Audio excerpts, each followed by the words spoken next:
Welcome back, everybody. As I resume my search for a sane world, today's topic is going to be freedom of speech.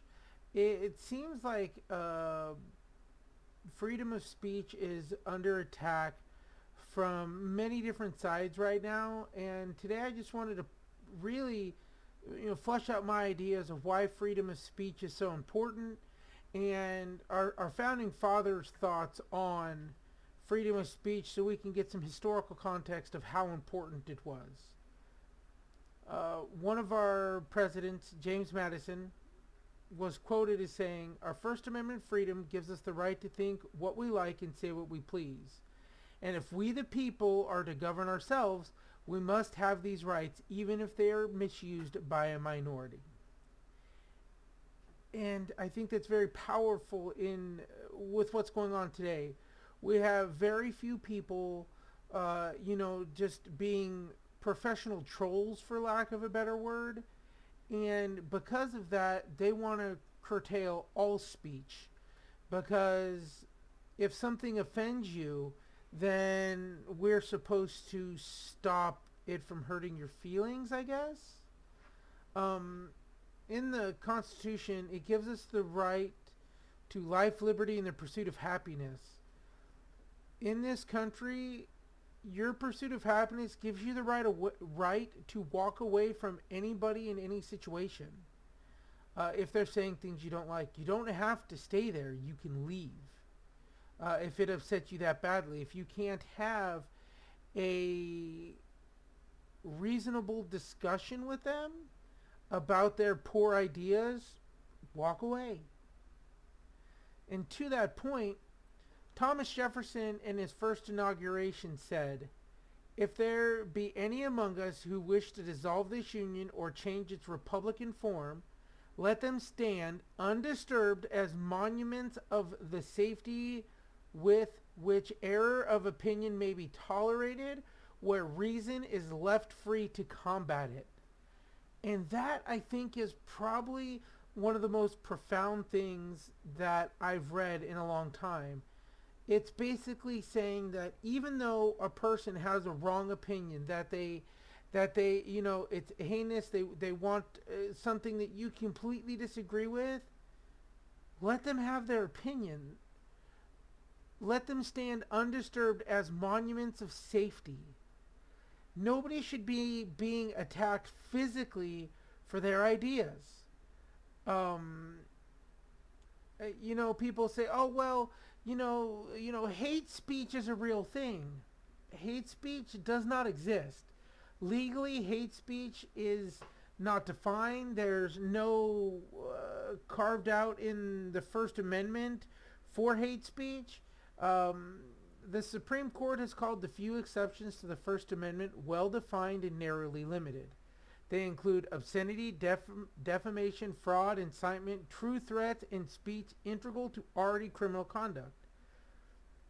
So, if somebody says something that hurts your feelings, that's not against the law. And the most important speech that we need to protect is the speech that you disagree with the most.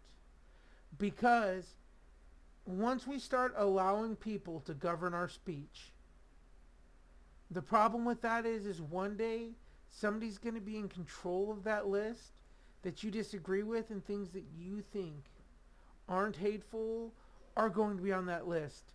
And it just blows my mind that in today's world that people think that it's okay to physically assault people over words. Words aren't assault. Period. Throwing milkshakes at people with concrete in them is assault. The same people who you'll find saying that words are assault will defend the right of somebody to throw a milkshake at somebody for words. Words. Um, do your best to find people who disagree with you, who have a completely different view of the world, and listen to their opinion, respect their opinion, make sure that you can defend your own opinion without calling them names, without going off on that person, without making them, the attacks personal. And if people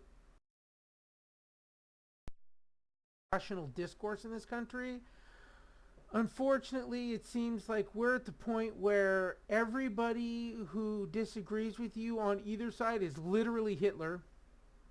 And how can you have a decent conversation with somebody who's literally Hitler?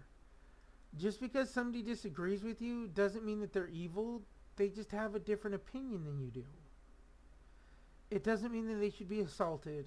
It doesn't mean that they should be hurt or screamed down. Like Thomas Jefferson said,